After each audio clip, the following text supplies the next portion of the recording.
Magandang hapon sa inyong lahat.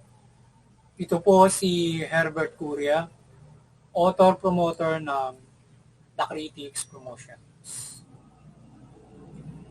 Ang ating boses at konstruktibong kritisismo. Yun, komentaryo at konsultasyon sa ligong ito. Kakibat ang ating pananalig sa ating banal na Panginoong Diyos, banal na Panginoon sa Kristo at gabayan ng kaliwanagan ng Santa Maria, ay hinggil sa issue ng PNP reform will strengthen enforcement and government. Ayon sa ating PNP chief, ay ang continuing reform ay isulong at suportahan ng susunod na PNP chief na manunungkulan. So ang pagpapatuloy ng improvement at reform ay dapat na may sagawa ng ating PNP. So yan. So ito yung ating tinungayan topic na ngayong linggong ito, mula sa ating anti-criminality promotions na ating senior din dito sa ating The Critics Promotions. Ngayon, yung issue natin tinungayan doon ay yung yung nais ng ating Chief PNP ngayon na panawagan niya o kanyang boses doon sa mga susunod na magiging Chief PNPs. O sa ay magre-retiro na itong ating ngayong Chief PNP Marbil na sa June 7. Parang, 56 na niya na yun. Na kung saan ay nais niya yung susunod na PNP ay ipapatuloy yung reform at improvement ng ating PNP. So, yung ating boses ay itong pagre-reformang ito na nais ang ating nasuportahan ng mga susunod na PNP, ito yung makapagpapatibay ng ating enforcement at ng ating pamahalaan. Chief PNP Marbil will retire on June 7, 2025, and there are 4 general top-ranking officers are named to be next PNP chief. So, may 4 na pamimilian yung ating Pangulo. Ito yung pinangalanan na ating nakalap mula doon sa Philippine News Agency o PNA na sina PNP Deputy Chief for Administration Lieutenant General Jose Melencio Morales Jr., PNP Chief Director Staff Lieutenant General Edgar Alan Ocumbo, National Capital Region Police Office Director Brigadier General Anthony Aberin, and Criminal Investigation and Detection Group Major General Nicolas Torre III. So, yung 4 na yon, ang 4 ba yun na pamimilian ng ating PNP na mga top-ranking general para sa susunod na magiging PNP chief. So sana ay doon sa mga pinangalanan na yon, so yung pinaka-the best doon ay mapili ng ating Pangulo para pamunuan ng PNP. So binalaan ni Chief PNP ang mga field commanders na walang tolerance or cover-up. Ayon sa ating Chief PNP ngayon, doon naman sa mga field commanders, so walang cover-up. So iwasan yung cover-up or else sila ay malalapatan din ng batas kung sila ay magtotolerate at magko-cover-up ng mga tiwalik at mga abusadong mga kapulisan sa mga field commanders o yung mga ating nasa field na PNP officers. Ang The Critics Promotions at yung ating People's Anti-Crime Promotion ay maring sumusuporta sa mabuting pamamahala, patas ng hustisya at karapatang panahon. Sa issue nito, ng pahayag ni PNP Chief Marbil na ipagpatuloy at suportahan ang susunod na PNP Chief, suportahan ng susunod na PNP Chief ang pagre-reforma at improvement ay ating maigting na sinusuportahan at pinasasalamatan ng ating PNP Chief Marbil sa kanyang pagsuporta sa PNP reformation. Ang ating PNP reform will strengthen enforcement and government. So dito sa hakbangin na ito ni Chief PNP Marbil ay ating sinusuportahan yung kanyang panawagan na yung ating mga susunod na Chief PNP ay suportahan din yung pagre-reforma o patuloy na pagre-reforma at improvement ng ating PNP. Yan, tayo ay sumusuporta doon. Kung saan itong pagre-reforma ng ating PNP ay ating boses din doon sa ating human rights promotions at dito sa ating People's Anti-Crime Promotions na yung ating PNP ay magpatuloy sa pagre-reforma upang makamit nito. Magpatuloy ito sa pagre-reforma mula doon sa kanyang goal na 2030 pagre-reforma at makamit nito yung goal at ma-assess ng lubos ito doon sa kanyang makamit itong lubos yung kanyang goal na maaaring ito ipagpatuloy pa to attain the good policing na makapaglilingkod ng lubos sa ating lipunan Pilipino. Ngayon, kung na-achieve nila yon, so time to time ay syempre mag-a-analyze na lang sila to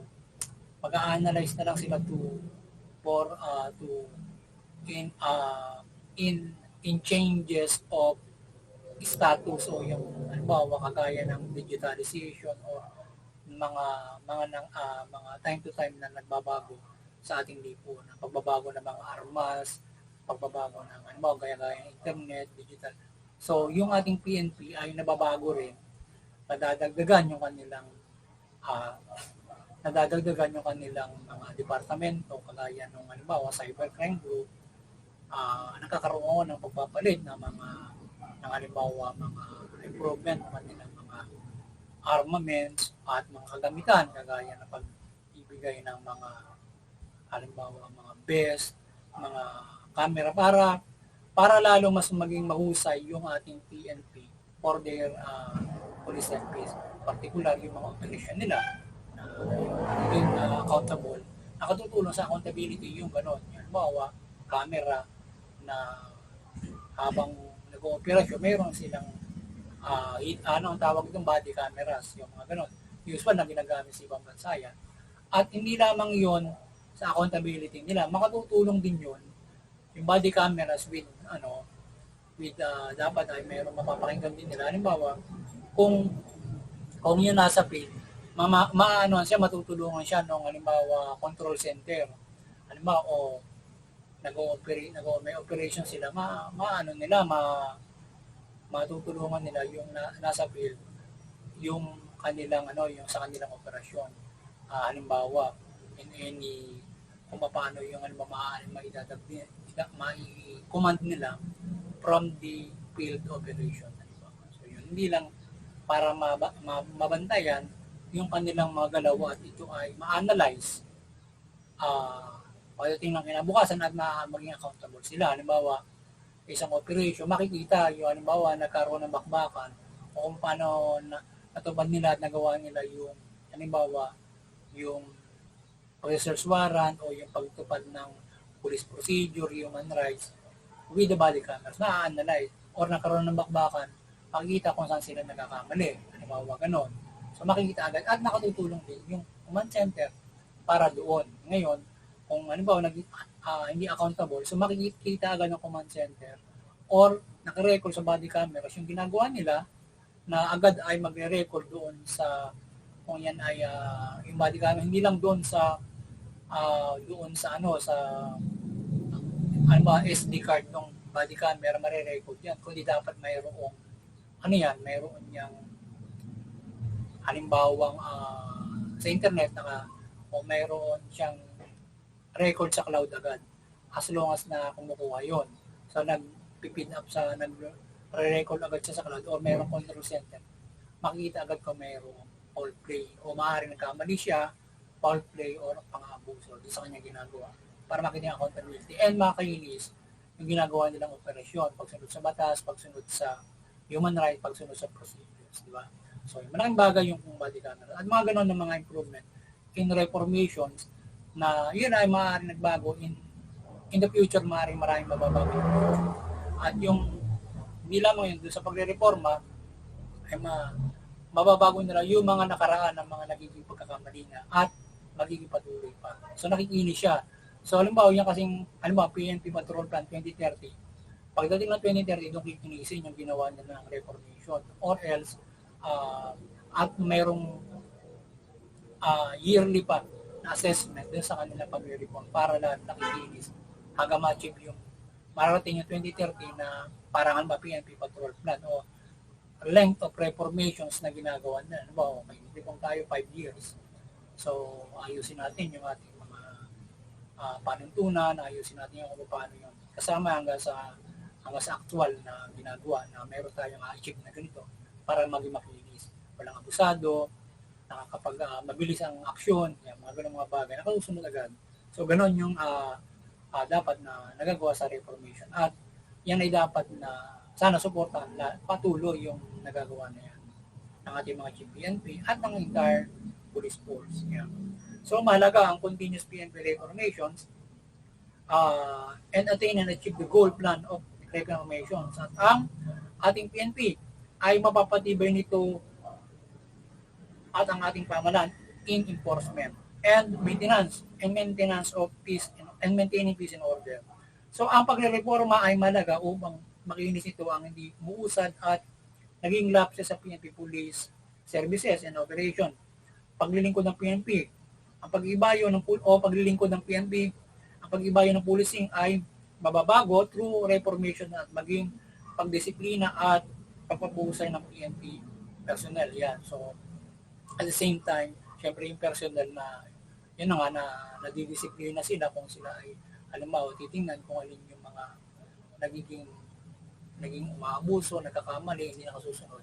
So paplansyahin nyo sa reformations para may mga panuntunan na susundin. Hindi na kailangan ganito nga, may body camera kasi para may iwasan at maging accountable sila yung policing, mabilis yung serbisyo, nakapagbibigay ng patas ng hustisya.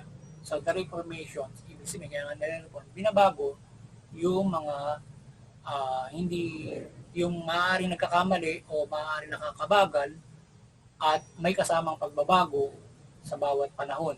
Yung mga ganun, diba? So kaya mahalaga yung reformation at hindi lang syempre kasama din yung improvement. Hindi lang basta in-improve taon-taon na ganito. So nakikita at syempre ina-analyze o ina-assess yung positive negative na police service. Bakit naging mahina, bakit naging malakas, saan lumalabag sa human rights, sa ganito, anong gagawin, bakit para hindi lumabag ng human rights, para hindi malabag yung police procedure. Ano ba yung dapat gawin sa police procedure, sa human rights implementation para hindi nila nalalabag. So, pagagaan na yun to masunod nila yung human rights, masunod nila yung police procedure. So sa ganon mga bagay. At syempre na nadidisiplina yung pulis kung magitan hindi sila umaabuso. Paano nila nasusunod yung human rights and procedure na hindi sila abuso. Syempre kasama dyan yung halimbawa religious guidance at iba't ibang mga ethical guidance ng ating PNP para yung pulis hindi umaabuso. Diba? Mga ganon. Especially iba't ibang mga bagay bakit naabuso ang pulis. Hindi lang yung pagsunod sa mga human rights procedures, kundi alam mo, meron silang problema, alam mo, financial or alam mo, mababa ang sahod. So, through reformations na sa buong system, sahod ng problema, diba? Or na nagagawa kung paano gagawin para maanggupan nila yung halimbawa sahod nila na gano'n, diba? Kasi kung yun ay problema sa reformation, nasusolusyonan siya, diba? Kasama sa improvement. So yan, at magiging magaling sa policing ang ating PNP kung makikinis at na-analyze ito at may programa at direksyon itong tinatahak mula sa pagbabago sa policing. Ang ating panahon ay nagbabago din kagaya ng digitalization, etc. na kailangan in PNP reformations yan. Diba? So nababago sa PNP reformation and improvement.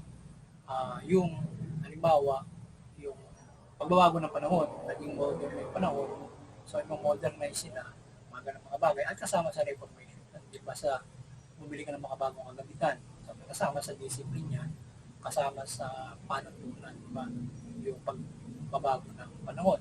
Kagaya ng bawa, sila ay umaangkop na sa digitalization, sa mga bagong armaments, sa pagsusuot ng body cam, mayroong discipline na silang ibang panuntunan na sinusunod.